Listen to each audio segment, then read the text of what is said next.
십과 자기 의를 꺾는 훈련 베드로. 예수님께서 제자들과 마지막 유월절 만찬을 나누시는 장면입니다. 이제 예수님께서 고난 받으시고 죽으실 것을 말씀하고 있으나 제자들은 24절에 있는 바와 같이 누가 더 크냐고 싸움을 할 때 예수님께서는 섬기는 자가 되어야 된다라고 말씀하시면서 나와 함께 내 아버지 나라에서 내 상에서 먹고 마실 것이요 보좌에 앉아 이스라엘 12지파를 다스릴 거라는 복된 약속을 하십니다. 그리고 시몬아 시몬아 보라 사단이 밀 까부르듯 하라고 너희를 청구하였으나 그러나 내가 너희를 위하여 내 믿음이 떨어지지 않기를 기도하였노니 너는 돌이킨 후에 내 형제를 굳게 하라는 유명한 구절이 나오고 베드로가 주여 죽는 데까지라도 갈 각오가 되어 있습니다라고 했지만 닭 울기 전에 3번 나를 부인할 거라고 예언을 하시고 우리가 잘 아는 대로 그렇게 됩니다. 앞장에서는 예수 그리스도 안에 있는 믿음으로 신자의 신앙의 승리를 현실적으로 누리지 못하는 이유가 무엇인가 하는 질문을 가지고 구원받은 성도들의 신앙의 승리와 주님을 위하여 헌신된 삶을 살려고 하지만 그렇게 되지 않는 현실의 문제와 연결하여 잘못 이해하고 있거나 혹은 무엇을 고쳐야 되는가 하는 구체적인 문제로 들어왔습니다. 그래서 우리가 상상하는 가장 이상적인 신자의 모델은 골리앗을 물리친 다윗으로 생각하고 있지만 성경은 다윗을 밧세바의 사건의 실패로 인하여 예수 그리스도 안에 서 있는, 그래서 기가 막힐 수렁에서 건져냄을 받아 반석 위에 선 다윗을 신앙의 모델로 삼고 있지 골리앗을 물리친 다윗을 모델로 삼고 있지 않다는 것으로 신앙의 본질적인 초점인 훈련이 자기 의를 제거하는 것이라는 데까지 했습니다. 다윗이 골리앗을 물리쳤어요. 그리고 자기를 죽이려 했던 사울 왕을 죽이지 않고 여러 번 용서해 줬어요. 그리고 나중에는 사울 왕의 자손들을 선대했어요. 자기를 죽이려고 했던 사울을.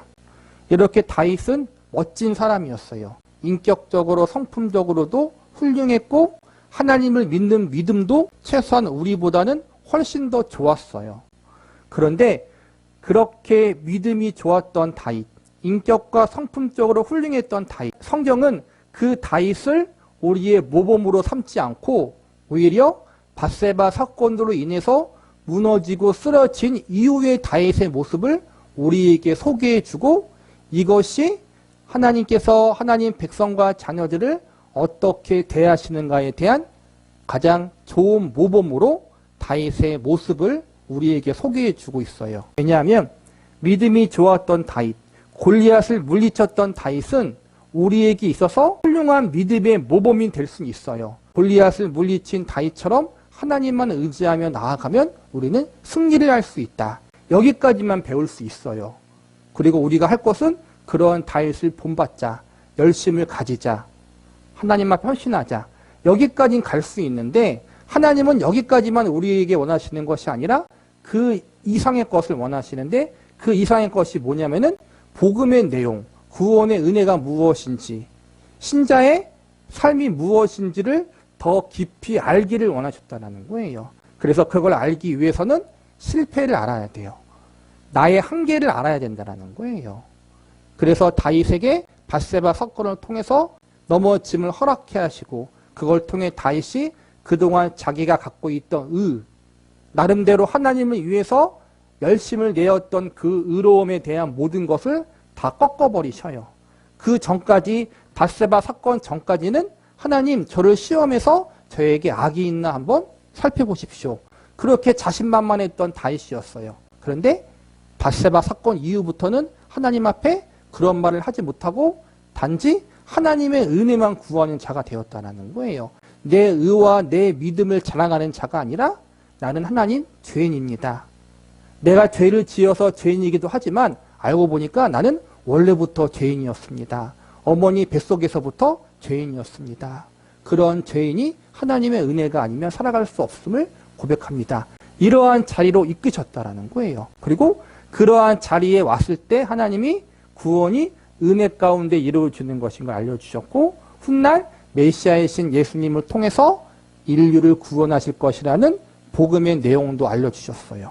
그래서 하나님은 다윗이 잘 나갔을 때, 그의 믿음이 최전성기였을 때 그에게 하나님이 메시아에 대한 비밀을 알려주시고 구원의 은혜에 대한 것을 알려주신 것이 아니라, 그가 한없이 넘어지고 쓰러짐을 경험한 다음 자기 믿음과 의로 말미암아 하나님 앞에 나아가는 것이 아니라 전적으로 하나님의 은혜를 의지해서, 예수님의 대속의 은혜를 의지해서 나아간다는 사실을 배우게 되었다라는 거예요. 그래서 하나님이 이 다윗의 모습을 통해 우리에게 알려주고자 하는 것은 무엇이냐면은, 내가 하나님 앞에 열심을 내는 것도 필요하지만 제일 먼저 필요한 것은 하나님 앞에서 내 의를 꺾는 것이 필요하다라는 거예요. 나의 의, 나의 공로를 꺾고 하나님을 의지하는 것. 우리에게는 예수님의 십자가의 은혜만 의지하는 것을 배워야 한다는 것을 알려주시고, 저와 여러분의 인생 가운데 믿음의 승리보단 믿음의 실패가 더 많이 있고, 우리의 성공보다는 우리의 넘어짐을 더 많이 경험케 하시는 이유가 바로 여기에 있다는 거예요. 승리와 성공을 통해서는 결코 예수님이 나에게 필요하다는 사실을 배우기가 힘들어요. 그런데 내가 넘어지고 실패를 경험할 때 나의 한계성과 내 죄악됨의 본성을 깨닫게 되고, 예수님의 십자가의 은혜가 아니면 나는 살아갈 수 없는 존재구나라는 것을 배우게 하신다는 거예요. 그래서 우리 성도들의 삶에는 고난이 있고 실패가 있고 넘어짐이 있는 거란 말이에요. 그런데 감사한 건 그 실패와 넘어짐이 우리에게 나쁜 영향을 끼치는 것이 아니라 우리로 하여금 나는 예수님이 아니면 안 됩니다. 나는 나를 의지할 수 없습니다. 나는 하나님만 의지하고 예수님만 의지할 수밖에 없는 존재입니다라는 것을 알게 하는 은혜의 기회로 삼아주신다는 거예요. 그게 다윗의 모습을 통해서 우리가 배울 수 있는 것이고, 오늘 베드로를 통해서 동일한 내용을 배울 수 있을 거예요. 예수님이 십자가를 지시기 전 마지막 유월절 마지막 만찬을 제자들과 함께 먹으시고 제자들의 발을 닦여주시면서 섬김의 모범을 보여주시고, 겟세마네 동산에 올라가서 하나님 앞에 마지막으로 기도를 하잖아요. 하나님, 이 잔을 저에게서 치워주시되 제 뜻대로 마시고 하나님 뜻대로 하옵소서, 그 기도를 하는 그러한 내용들이에요. 그런데 그 전에 예수님이 죽으실 걸 이야기하니까 베드로가 갑자기 앞장서서 예수님에게 그런 일은 일어날 수 없습니다. 제가 예수님을 지키고 보호할 것입니다. 제가 목숨을 걸겠습니다. 그렇게 말하니까 예수님 베드로에게 너는 오늘 닭이 울기 전 나를 3번 부인할 것이다. 그렇게 말씀하시고, 진짜로 우리가 알고 있듯이 예수님이 잡혀가자 베드로가 도망가고 예수님을 3번 부인해요. 그것을 겪은 다음 하나님이 왜 베드로에게 그런 실패를 겪게 하셨을까?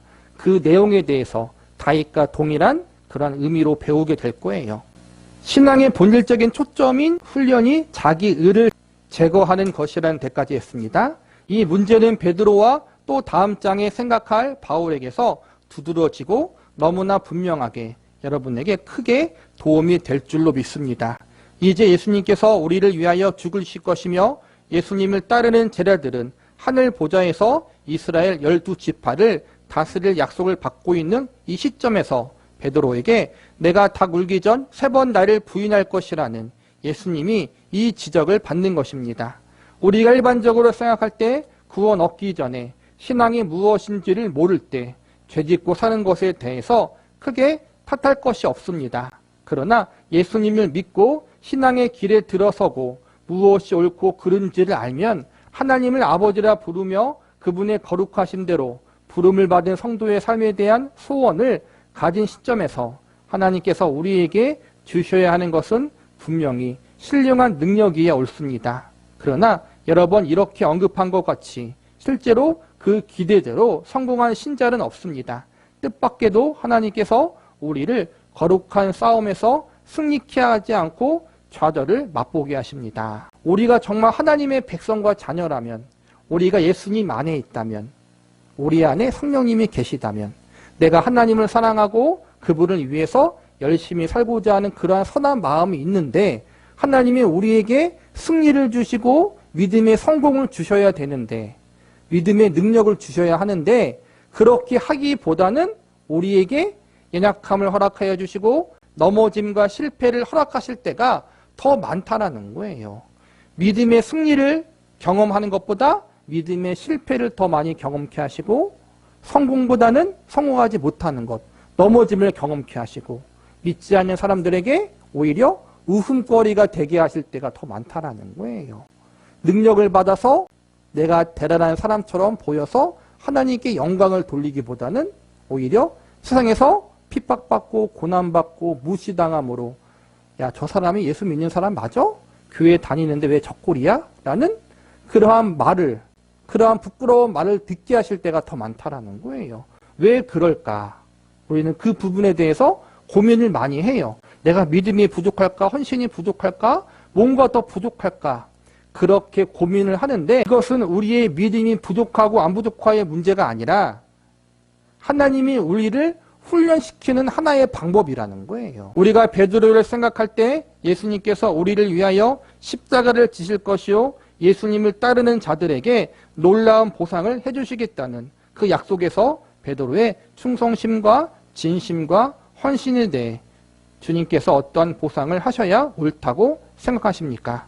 골리앗 앞에 선 다윗보다 더 힘있고 놀랍고 영웅적이고 그와 비교될 사람이 없는 그런 어떤 것들로 채워져야 되지 않겠는가라고 기대하겠습니다마는, 예수님께서 우리를 위해 십자가를 지시는 이 중요한 시점에서 베드로에게 3번 부인하는 일을 방치하신다는 말씀입니다. 사단이 밀가부르듯 하려고 제라제를 청구했으나 주님께서 허락하지 않으셨습니다. 그런데 예수님을 3번 부인하는 것을 내버려 주셨습니다. 이것이 도대체 어떻게 된 일인가를 생각하셔야 합니다. 사도 요한에 의하면 예수님의 행적을 다 기록하면 이 세상이라도 기록한 책을 두기에 부족하다라고 할 만큼 예수님께서 하신 일이 많은데, 베드로가 3번 부인한 것을 마태복음 26장에서 시시콜콜 다 집어넣었습니다. 때 예수께서 제자들에게 이르시되 오늘 밤에 너희가 나를 버리리라. 기록된 바 내가 목자를 치리니 양의 떼가 흩어지리라 하였느니라. 그러나 내가 살아난 후에 너희보다 먼저 갈릴리로 가리라. 베드로가 대답하여 가로되 다 주를 버릴지라도 나는 언제든지 버리지 않겠나이다. 예수께서 가라사대 내가 진실로 내게 이르노니 오늘 밤 닭이 울기 전에 내가 3번 나를 부인하리라. 베드로가 가로되 내가 주와 함께 죽을지언정 주를 부인하지 않겠나이다 하고 모든 제자도 이와 같이 말하니라. 베드로가 바깥 뜰에 앉았더니 한 비자가 나와서 가로되 너도 갈릴리 사람 예수와 함께 있도다 하거늘 베드로가 모든 사람 앞에서 부인하여 가로되 나는 내 말하는 것이 무엇인지 알지 못하겠노라 하며 안문까지 나아가니 다른 비자가 저를 보고 거기 있는 사람에게 말하되 이 사람은 나사렛 예수와 함께 있었도다 하매 베드로가 맹세하고 또 부인하여 가로되 내가 그 사람을 알지 못하노라 하더라. 조금 후에 곁에 섰던 사람들이 나와 베드로에게 이르되 너도 진실로 그 당이라. 내 말소리가 너를 표명한다 하거늘 저가 저주하며 맹세하여 가로되 내가 그 사람을 알지 못하노라 하니 닭이 곧 울더라. 이에 베드로가 예수의 말씀에 닭 울기 전에 내가 3번 나를 부인하리라 하심이 생각나서 밖에 나가서 심히 통곡하니라. 왜 이렇게 다 섰겠습니까? 이 문제만큼 중요한 것은 없습니다. 이것은 모든 성도의 현 주소입니다.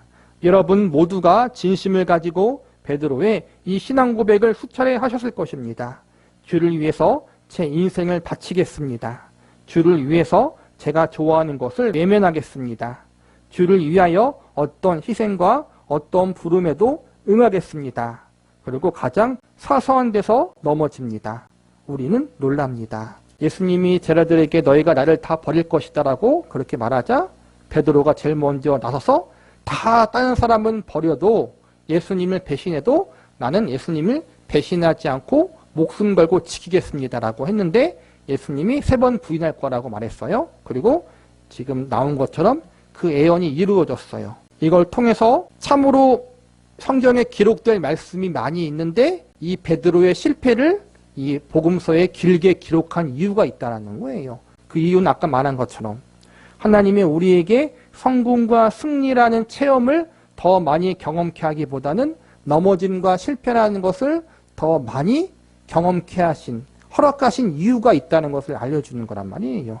그것은 바로 이 넘어짐과 실패를 통해서 우리 자신을 의지하지 않게 하려고 한다는 거예요.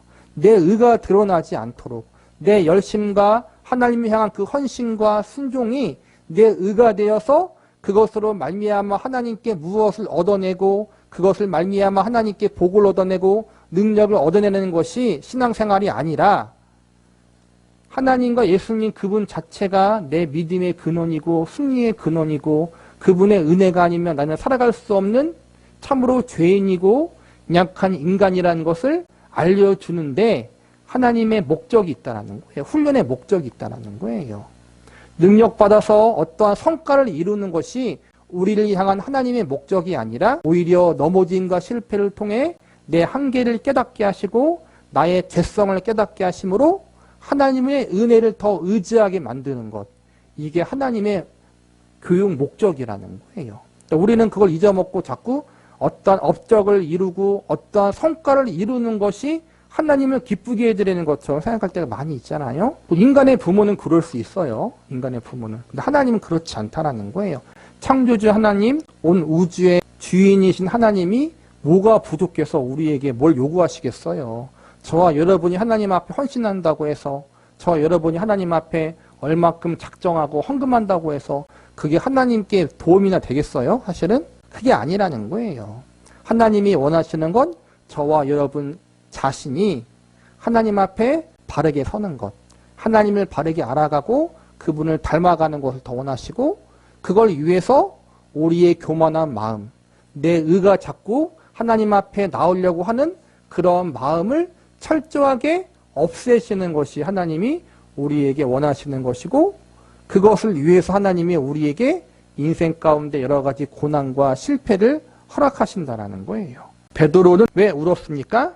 장담하고 갔으나 지켜내지 못하고 숨어서 울었습니다. 요한복음 21장에 가면 이런 추측이 가능한 장면이 나옵니다. 요한복음 21장에는 부활하신 예수님께서 갈릴리 바다에서 고기를 잡고 있는 흩어져 도망간 제자들을 찾아오신 장면입니다. 저희가 조반 먹은 후에 예수께서 시몬 베드로에게 이르시되 요한의 아들 시몬아 내가 이 사람들보다 나를 더 사랑하느냐 하시니 가로되 주여 그러하외다. 내가 주를 사랑하는 줄 주께서 아시나이다. 가라사대 내 어린 양을 먹이라 하시고 무슨 뜻입니까? 베드로는 3번 부인하고 3번째 맹세하고 저주하며 부인했습니다.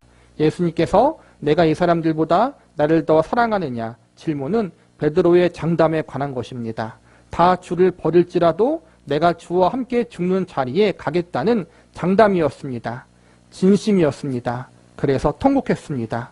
그 통곡은 왜 나왔습니까? 진심을 지킬 실력이 없다는 것을 확인한 것입니다. 진심은 실력은 아닙니다. 우리는 각오하고 결심하는 것을 너무 부각합니다. 머리 깎고 머리띠 매고 금식하고 주먹 쥐고 합니다. 진심을 가져도 그 진심을 행할 능력이 없습니다. 베드로가 자기의 생명을 버리면서까지 예수님을 지키겠다는 그 마음은 진심이었다는 거, 진심, 진짜였다는 거예요. 저와 여러분이 하나님을 사랑하고 예수님을 사랑하고 하나님을 위해서 무언가 헌신하고 싶은 마음, 순종하고 싶은 마음, 무언가 드리고 싶은 마음, 다 진심이에요. 그런데 문제는 뭐냐면은 그 진심을 우리가 지킬 능력이 없다는 거예요. 상황과 환경에 따라 우리의 진심은 베드로처럼 언제든지 넘어지고 실패할 수밖에 없다는 거예요. 그게 우리의 본 모습이라는 거예요. 근데 우리는 그걸 인정하기 싫어요. 그렇죠? 우리의 실력으로 안 되는 걸 인정하고 하나님의 은혜를 날마다 의존하는 것이 신앙생활이에요. 내가 하나님께 어떤 헌신을 해서 하나님의 감동을 일으켜서 그 감동에 의해서 복받고 능력받아서 주의 일을 더하는 것이 아니라 하나님과 예수님 그분 자체가 우리의 이유이고 목적이라는 거예요. 그분을 의지하고 의존하고 감사하고 찬양하고 저와 여러분의 무엇을 어떠한 성과를 원하시는 게 아니라 저와 여러분 자체가 하나님의 은혜만 의지하며 나아가는 그러한 사람이 되기를 바라신다는 거예요. 로마서 7장에 나오는 오라 나는 공고한 사람이라는 그 비명이 왜 나옵니까? 선을 원하나 죄 아래 늘 사로잡혀 옵니다. 다윗의 가치가 어디 있습니까? 다윗이 기가 막힐 수렁에서 못 나오는 것입니다. 주는 제사를 원치 않습니다라는 고백이 거기에서 나옵니다. 우리는 내놓을 것이 없습니다. 하나님께서 원하시는 제사는 상한 심령이라는 것 하나뿐입니다. 거기에 하나님의 은혜와 구원의 손길이 있는 것입니다. 베드로가 그걸 이야기하는 것입니다. 하나님이 저와 여러분에게 원하는 건 다른 게 아니라 상한 심령이라는 거예요. 상한 심령. 상한 심령이 뭐예요? 하나님이 아니면 안 됩니다. 예수님이 아니면 안 됩니다. 하나님과 예수님이 나의 전부입니다. 그 마음. 그런데 나는 그걸 만들 수도 없고 지킬 수도 없고 그러한 죄인 중에 죄인이고 약한 인간이라 어쩔 수가 없습니다. 하나님 도와주시고 하나님 긍휼히 여겨주십시오. 그러한 겸손한 마음, 하나님의 자비를 긍휼을 구하는 그 마음을 하나님이 우리에게 원하신다는 거예요. 예수님께서 묻습니다. 요한의 아들 시몬아 내가 이 사람들보다 나를 더 사랑하느냐 하시니 가로되 주여 그러하오이다. 내가 주를 사랑하는 줄 주께서 아시나이다. 뭐랍니까? 왜 예수님께서 십자가를 지셔야 되는지, 죄인이라는 것이 무엇인지, 내가 어떠한 존재인지 아시지 않습니까? 비로소 뭐라고 하십니까? 내 어린 양을 먹이라. 이것은 3번이나 주님을 부인했기 때문에 3번에 걸쳐 그의 사로직을 회복시켜 주는 것이라고 우리는 이해합니다. 동일한 것입니다. 또 2번째 가라사대 요한의 아들 시몬아 내가 나를 사랑하느냐 하시니 가로되 주여 그러하오이다. 내가 주를 사랑하는 줄 주께서 아시나이다. 가라사대 내 양을 치라 하시고 3번째 가라사대 요한의 아들 시몬아 내가 나를 사랑하느냐 하시니 주께서 3번째 내가 나를 사랑하시느냐 하심으로 베드로가 근심하여 가로되 주여 모든 것을 아시오매 내가 주를 사랑하는 줄 주께서 아시나이다. 예수께서 가라사대 내 양을 먹이라.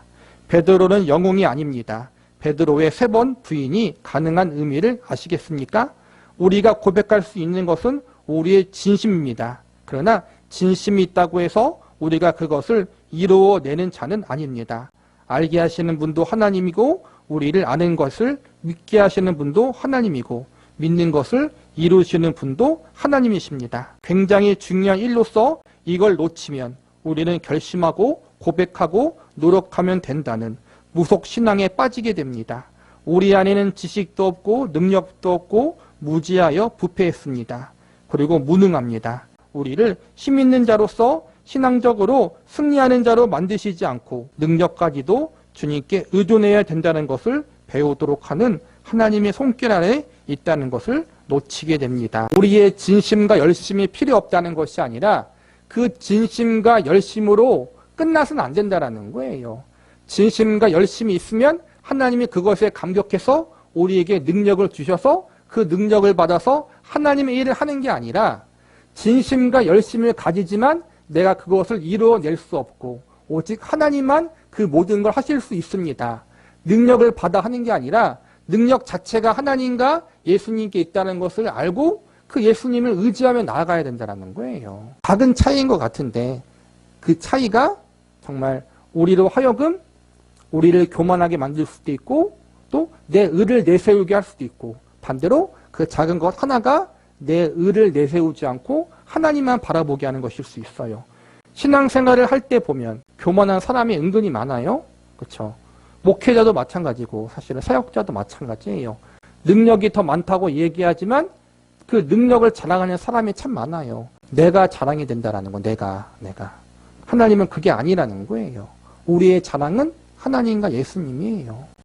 우리는 자꾸 그걸 잊어먹고 하나님과 거래를 하려고 하는 거예요. 내가 이만큼 헌신하고 진심을 보여줬으니까 이제 하나님이 나에게 그 진심에 대한 보답을 보여주십시오. 그러고 앉아있는 게 우리라는 거예요. 그건 아니라는 거예요. 우리의 진심과 우리의 열심은 당연한 거예요. 그리고 그 당연한 것에 대한 보답은 하나님이 내 아버지가 되는 게 그 보답이고 예수님이 나의 구세주가 되는 게 그 응답이에요. 그렇죠? 그 안에서 우리가 날마다 그 나의 아버지가 되시는 하나님과 나의 구주가 되시는 예수님을 의지하며 나아가는 신앙생활을 해야지 자꾸 무언가 이루고 싶고 자꾸 무언가 얻어내고 싶고 이것은 무속신앙이라는 거예요. 무속신앙. 우리 기독교 말고도 그러한 신앙은 어디든지 다 있는 거예요. 우리 기독교는 다르다라는 거예요. 인격자 하나님, 사랑의 하나님, 내 아버지가 되시는 그분을 믿는 거잖아요. 그렇죠?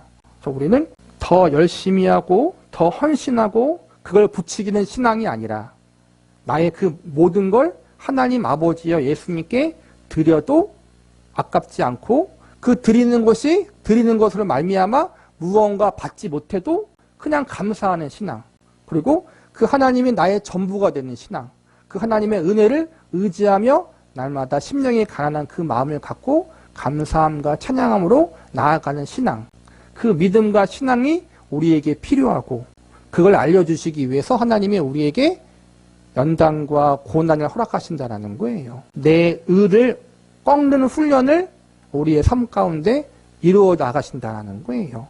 믿음의 선진들이 그걸 경험했어요. 다윗도 경험하고 베드로도 경험하고 바울도 경험하고 아브라함도 경험하고 아브라함의 위대함, 다윗의 위대함, 베드로의 위대함을 배우는 것이 아니라 그 위대한 믿음의 선진들이 자기 의를 꺾고 하나님의 은혜만 의지했던 것을 우리는 배워야 한다는 거예요.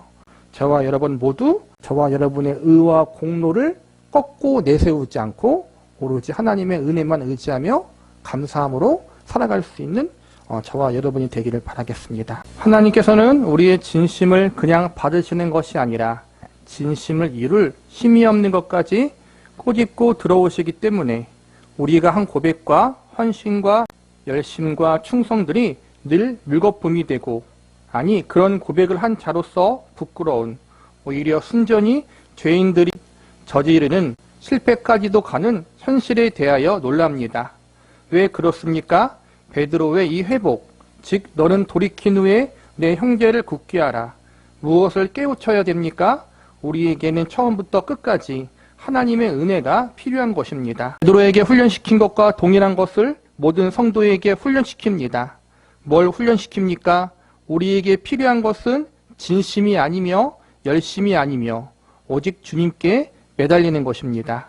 지식과 방향과 방법과 내용과 그 실천과 성취의 모든 것을 주님께 의존하여 은혜를 구해야 된다는 것을 확인해야 됩니다. 이것을 다른 표현을 써서 자기 의를 깨야 합니다. 자기 의라는 것은 자기 안에 신앙적인 근거와 능력을 가지고 있다고 생각하는 것입니다. 자기 의가 있다는 것을 무엇으로 확인하는가 하면 타인에게서 결점과 무능을 보고 경멸하는 것으로 나타납니다. 한심한 사람이 보이면 자기 의를 갖고 있는 것입니다. 누군가가 한심해 보입니다. 왜 한심해 보입니까? 왜 아내입니다. 여러분이 혹시 나는 했는데 너는 왜 못해? 라고 생각이 되면 신앙생활을 제대로 못하고 있는 사람들에 대해서 한심스럽고 경멸스럽습니다. 답답하고, 그래서 어떤 실수를 하냐면 정답을 가르쳐주면 할 수 있을 거라고 생각합니다. 그것은 죄인이라는 말을 아직 이해하지 못한다는 뜻입니다. 여러분 스스로를 돌이켜 보십시오. 여러분이 신앙생활에서 성취하고 이룬 것이 무엇이 있습니까? 없습니다. 성도들이 이런 실제적인 자기 신앙에서의 성경적인 가르침을 따른 확인과 성취가 없기 때문에 무엇밖에 할 줄 모르느냐 하면 현실적으로 누구를 비난하는 것으로 밖에는 자기 신앙을 확인할 방법이 없습니다. 틀린 것을 지적함으로써 나는 안 틀렸다는 것을 확인하는 가장 부정적이고 소극적인 확인밖에 할 줄 모릅니다. 하나님이 성도들에게 가장 중점적으로 훈련시키는 훈련이 뭐냐면은 자기 의를 꺾는 훈련, 자기 의를 깨는 훈련을 시킨다는 거예요. 베드로에게는 어떻게 자기 의를 깨게 만들었느냐 하면은 다른 사람은 다 주를 버릴지라도 나는 생명 바쳐 주와 함께 하겠습니다. 나는 주를 버리지 않겠습니다. 그런 진심된 고백을 했는데 나중에 어떻게 되냐면은 다 예수님을 버리고 도망가게 되고 베드로도 도망가게 돼요. 그리고 한 발 더 나아가 베드로는 예수님을 3번이나 부인하게 돼요. 우리는 베드로가 잘 나갔을 때, 그가 믿음으로 바다 위를 걸었을 때도 있었고, 베드로가 변화산에서 영광스러운 주님의 모습도 본 적도 있고, 그때가 베드로에겐 잘 나갔었던 때예요. 그런데 하나님은 베드로의 그때를 사용하시는 게 아니라 베드로가 이처럼 예수님을 부인하며 도망가는 그 모습을 통해서 나의 진심은 있지만 그 진심을 지킬 능력이 나에게 없다는 사실과 나는 언제든지 상황과 환경에 따라서 넘어질 수 있고 쓰러질 수 있는 그러한 부족한 죄인이라는 사실을 절실히 깨달았을 때 예수님이 오셔서 그를 회복시켜 주시고 그를 사용하셨다라는 거예요. 이게 다윗에게도 그랬고 베드로에게도 그랬고 우리에도 마찬가지라는 거예요. 그래서 박윤선 목사님이 내 신앙을 점검하는 중요한 기초를 이야기하고 있는데 내가 다른 성도들을 볼 때 그 다른 성도가 한심해 보이면 우리는 아직 자기 일을 꺾지 못하고 있다는 것으로 확인할 수 있다는 거예요. 솔직히 이야기하면 그런 적 많이 있잖아요. 그렇죠? 여러분? 누구 성도를 보면 어떤 사람을 보면 한심해요. 왜 저렇게 살까? 왜 이렇게 못하지? 근데 여러분 하나님 보실 때 그 모습이 우리의 모습이라는 거예요. 그래서 다른 사람들의 모습에서 한심한 모습을 보는 것이 아니라 그 사람의 모습을 통해 그러한 한심한 모습이 나에게도 언제든지 드러날 수 있다는 사실을 우리가 깨닫고 겸손히 주님만 붙드는 훈련을 하는 것이 참된 신앙생활이고 그게 성숙의 신앙생활이라는 거예요. 나는 했는데 너는 왜 못해? 기도하니까 됐어.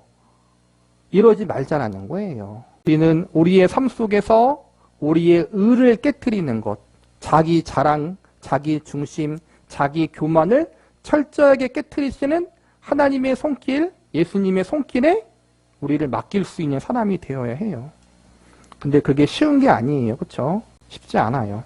그래서 우리는 날마다 우리의 십자가를 지고 주님의 뜻과 말씀에 나를 복종시키는 그러한 삶을 위해서 우리가 한 걸음씩 한 걸음씩 겸손히 주님을 따라가야 해요. 베드로의 사도직 회복은 베드로의 사도직은 처음부터 다 주를 버릴지라도라는 진심과 충성과 열정 위에서는 허락되지 않은 것입니다.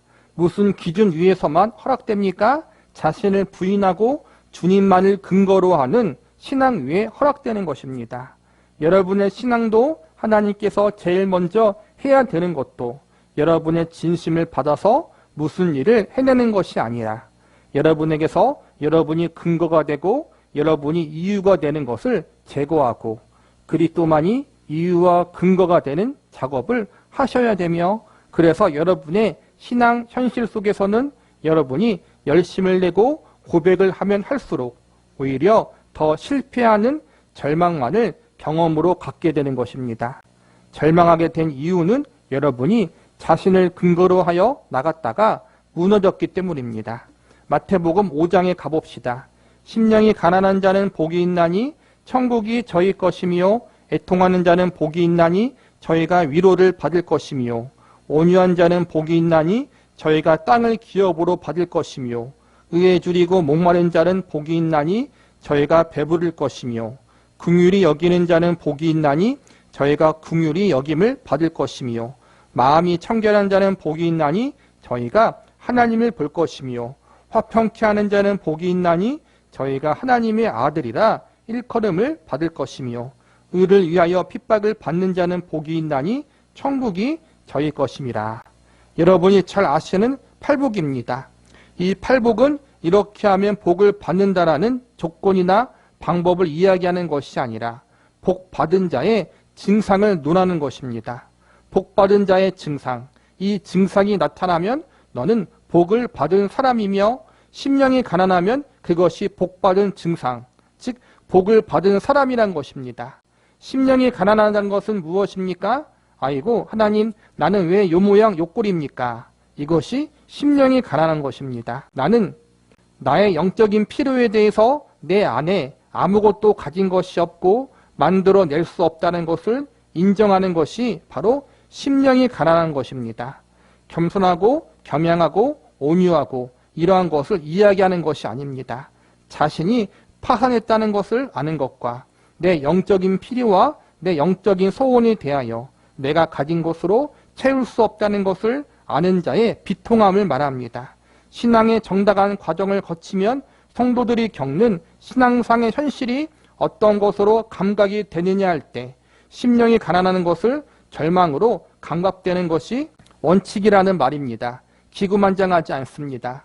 물론 처음에는 부모를 잃어버리고 헤매다가 다시 만난 기쁨이 있습니다. 그러나 구원을 얻고 나서 곧 무엇을 아느냐 하면 아버지께 의존되어 있고 이 아버지를 떠나서는 나는 아무것도 아니라는 것을 알게 됩니다. 우리가 예수님을 처음 만났을 때 첫사랑이 얼마나 기쁘고 감사해요. 나를 구원하신 그 하나님과 예수님의 은혜가 너무나 기쁘잖아요. 그런데 그러한 기쁨도 있지만 시간이 지나고 신앙생활을 하면 할수록 겪게 되는 것이 있는데 그것은 바로 절망과 낙심이라는 거예요. 실패라는 거예요. 어떠한 실패냐 하면 나는 베드로처럼 주를 위해서 모든 것을 내어 던질 준비가 있는데 그 준비를 하고 열심히 나아가는데 현실의 여러 가지 상황이 나에게 그것을 하지 못하도록 만들어요. 그래서 넘어지고 실패하고 쓰러져요. 나의 열심과 헌신, 주를 향한 그 뜨거운 마음이 있는데 그게 내 마음대로 열매를 맺지 않는 것 같아요.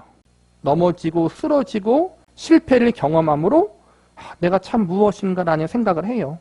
그 열심뿐만 아니라 우리의 거룩에 대해서도 마찬가지고 경건에 대해서도 마찬가지고 믿음의 성숙에 대해서도 마찬가지예요. 더 성숙하고 싶고 더 경건해지고 싶고 더 거룩해지고 싶은데 우리의 말과 행동이 그렇지 못하다는 것을 우리는 날마다 나의 삶 속에서 발견해요. 내 입술이 거룩하지 못하고 내 생각이 거룩하지 못하고 내가 내 삶의 모습을 통해 누군가에게 덕이 되기보다는 누군가를 더 시험에 들게 할 때가 더 많이 있어요. 나를 더 알아주기를 바라고 관심 가져주기를 바라고 섬김받기를 바라는 모습이 누구나에게 있어요. 아닌 것 같지만 다 그래요. 그러한 모습을 발견할 때 우리는 나는 분명 예수님을 믿었는데 아직도 멀었구나 라는 절망과 낙심을 경험한다라는 거예요. 이게 신앙생활이라는 거예요. 그런데 그래서 그걸로 끝나는 게 아니라 이 절망과 낙심이 넘어짐과 실패가 어디로 우리를 이끄는 거예요? 내가 가진 것으로는 이 모든 걸 이루어낼 수 없구나. 내가 가진 것으로 경건을 완성할 수 없고 믿음의 성숙을 이룰 수 없고 하나님이 원하시는 바 그것을 내가 이루어낼 수 없구나. 나는 하나님이 전부구나. 예수님이 아니면 나는 아무것도 아니구나. 그걸 깨닫게 한다는 거예요. 계속해서 여러분. 이게 신앙생활이고 신앙생활의 성숙이라는 거예요. 우리는 그 길로 부름을 받았다라는 거예요.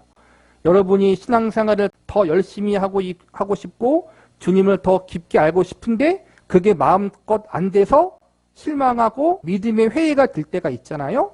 그게 정상이라는 거예요. 그럴 때 우리가 해야 될 건 뭐예요? 더 열심을 내야지, 더 힘을 내야지, 이것도 필요해요. 근데 우선 더 우리에게 필요한 것은 내가 그렇기 때문에 예수님이 필요하구나. 내가 예수님 안에 꼭 거해야겠구나. 하나님의 은혜가 필요하구나. 하나님의 은혜가 전부구나. 그걸 더 갈망하라는 거예요, 여러분. 그것이 요한복음 15장의 포도나무 비유입니다. 내가 참 포도나무요 내 아버지는 그 농부라. 물은 내게 있어 과실을 맺지 아니하는 가지는 아버지께서 이를 제해버리시고 무릇 과실을 맺는 가지는 더 과실을 맺게 하려 하여 깨끗게 하시느니라. 너희는 내가 일러준 말로 이미 깨끗하였으니 내 안에 거하라. 나도 너희 안에 거하리라. 가지가 포도나무에 붙어있지 아니하면 절로 과실을 맺을 수 없음 같이 너희도 내 안에 있지 아니하면 그러하리라. 나는 포도나무요 너희는 가지니 저가 내 안에 내가 저 안에 있으면 이 사람은 과실을 많이 맺나니 나를 떠나서는 너희가 아무것도 할 수 없음이라. 사람이 내 안에 거하지 아니하면 가지처럼 밖에 버리워 말라지나니 사람이 이것을 모아다가 불에 던져 사르느니라. 심령이 가난하다는 것을 아버지와 분리되었을 때 줄기로부터 분리된 가지가 마르고 썩더라는 것을 아는 것입니다. 우리 스스로는 마르고 썩을 수밖에 없다는 것을 아는 것입니다. 마름과 썩음을 감각하는 것, 이것이 심령이 가난하다는 것입니다. 줄기가 붙어 있을 때야 비로소 그 감각을 압니다. 한 번도 줄기에 붙어 본 적이 없으면 마르고 썩는 것이 무엇과 비교하여 애통하고 비통해야 할 이유가 있겠습니까? 팔복 속에 이런 것도 있습니다. 의에 줄이고 목마른 자는 복이 있다. 의에 줄이고 목마르다는 것은 지금 배부르지 않다는 것이다. 갈급하다는 것입니다. 신앙생활이라는 것은 뜻밖의 승리와 결실보다 이 갈증과 절망과 고민과 몸부림이 더 많습니다. 왜 그렇습니까? 우리의 신앙을 완성시켜 나가는 데 있어서 최고의 걸림돌이 자기 의를 빼는 것이라서 그렇습니다. 언제나 내가 있으므로 무엇을 하든지 믿음이라는 이름으로 내가 나설 수 있고 은혜를 구한다는 말에도 내가 나설 수 있습니다. 겸손이란 말을 자랑으로 얼마든지 쓸 수 있는 것이 사람이 아닙니까? 사랑이란 이름으로도 얼마든지 사람을 잡을 수 있는 것이 사람입니다.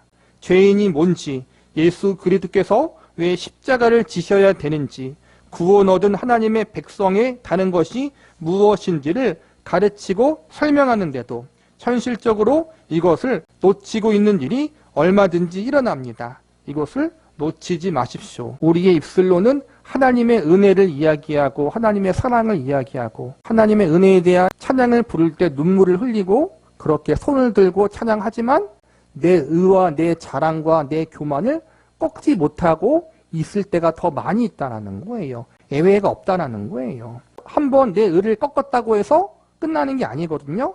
내 의, 내 자랑, 내 교만은 계속해서 자라나요. 내 마음 가운데에서. 그래서 사도 바울의 고백처럼 나는 날마다 죽노라라고 고백하는 게 그거예요. 나는 내 안에서 자라나는 내 의, 내 공로를 날마다 죽여야 해요.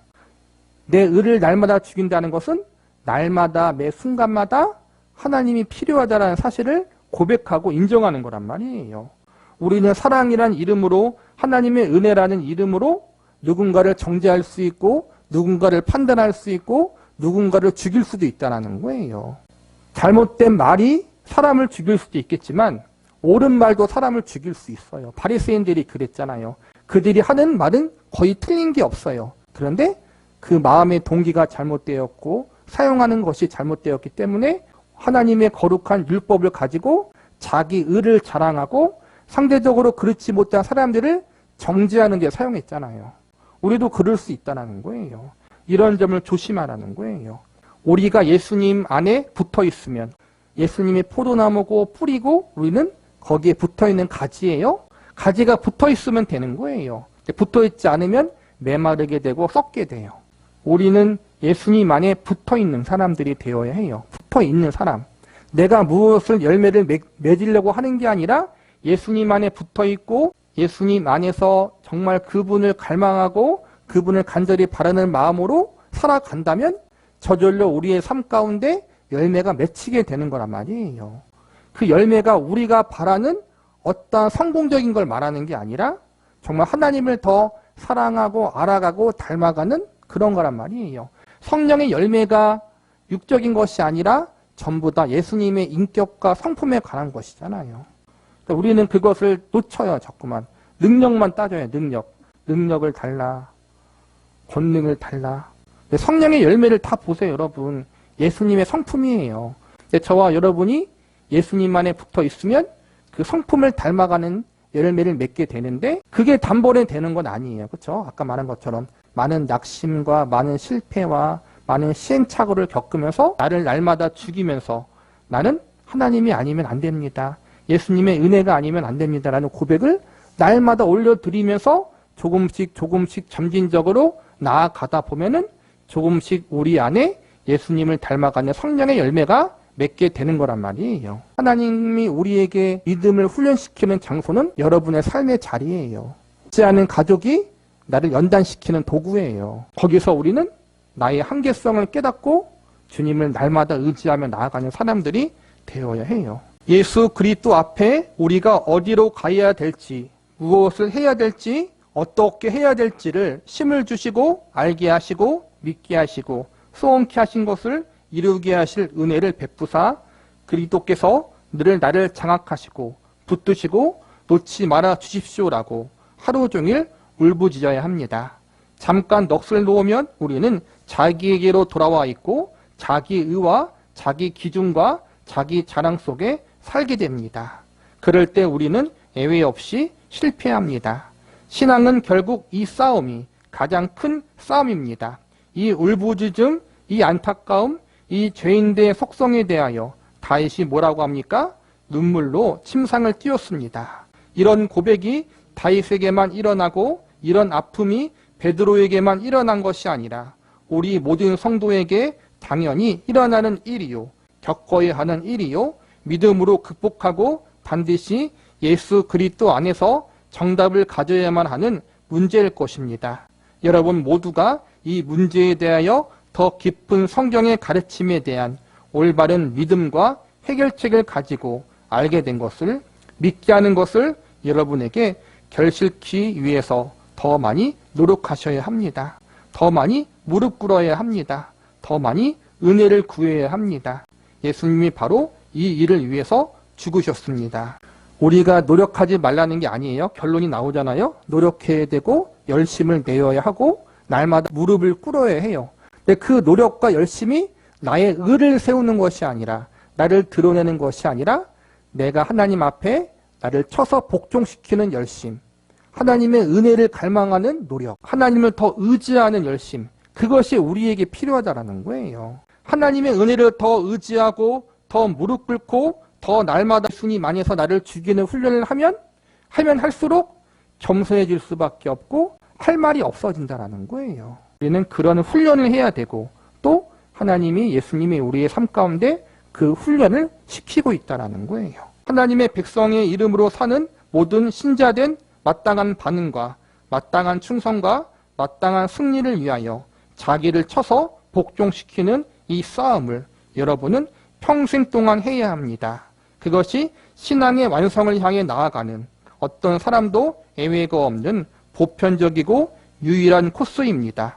우리는 남을 정죄하고 남을 가르치는 것보다 자기를 돌아보며 자기를 올바른 믿음과 은혜 위에 세우는 일을 위하여 끊임없이 잠자는 순간에도 잊지 말고 이 싸움을 하며 올바른 하나님의 사람으로서의 경건과 하나님과의 동행과 신령한 삶의 복들을 누려야 할 것입니다. 하나님의 은혜를 매 순간 의지하며 나아가야 한다는 거죠. 여기서 보면은 잠자는 순간까지 하나님을 의지하며 살아야 된다.